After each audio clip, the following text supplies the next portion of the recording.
Saya kasih beberapa tips berdoa yang belum justru memenuhkan roh seseorang. Pertama-tama begini, ayat 24 sekali lagi. Ketika teman-teman mereka mendengar hal itu, berserulah mereka bersama-sama kepada Allah. Katanya, di Alkitab saya garis bawahi katanya.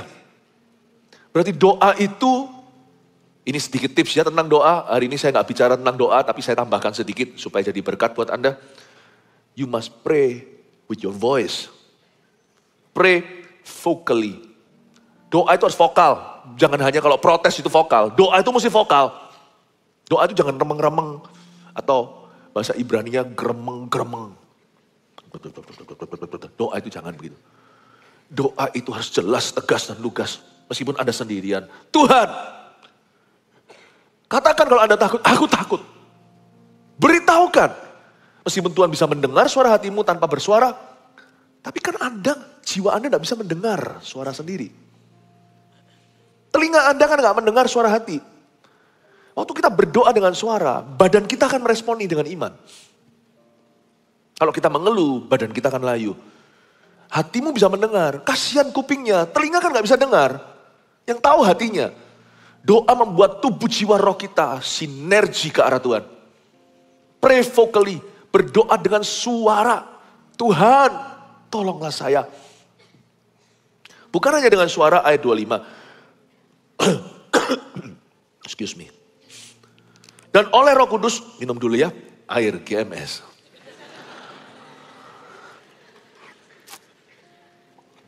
Haleluya, mata air hatiku. Nah, ayat 25, dan oleh Roh Kudus dengan perantaran hambamu Daud, Bapa kami, engkau telah berfirman, ayat 25, doa itu harus dalam cahaya atau dalam terang firman. Kalau cuma bersuara doang tetapi gak sesuai dengan Alkitab, malah menentang firman Tuhan, doa itu mematikan. Tuhan, mengapa Tuhan jahat? Lo ngawur. Firman Tuhan berkata, jangan menuduh Allah, jangan berkata Allah mencobaimu. Jangan kau sesat, kata Alkitab. Allah tidak mencobai siapapun maupun dicobai oleh apapun.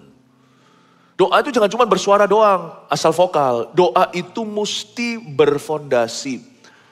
Fundamental doa itu firman. Makanya itu kalau Anda baca ayat 25. Dan mereka berseru gini. Dan oleh Roh Kudus dengan perantaran hamba-Mu Daud Bapa kami. Engkau telah berfirman. Lalu bawa-bawa mengapa rusuh bangsa-bangsa. Raja dunia bersiap-siap. Itu semua dia doa. Mereka doa hari itu pakai ayat kitab Mazmur. You must pray in the light of the scriptures. Tidak tentu harus mengutip ayat sungguhan. Tapi kita harus sinergi dengan firman Tuhan. Kita harus selaras dengan firman. Pray in the light of the scripture. Berdoa dalam terang firman.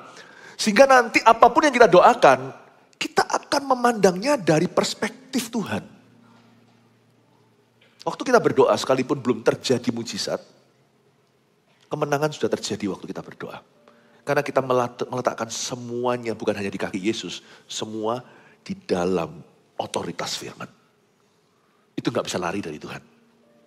Kehendak Tuhan pasti akan jadi nanti cepat lambat. Belajar untuk melihat keadaan di sekelilingmu dan keadaan Anda itu dari kacamata sudut pandang Alkitab. Makanya gak bisa kita cuma berdoa saja tanpa membuka buku ini, yaitu The Book. Book gedebuk ini adalah Alkitab.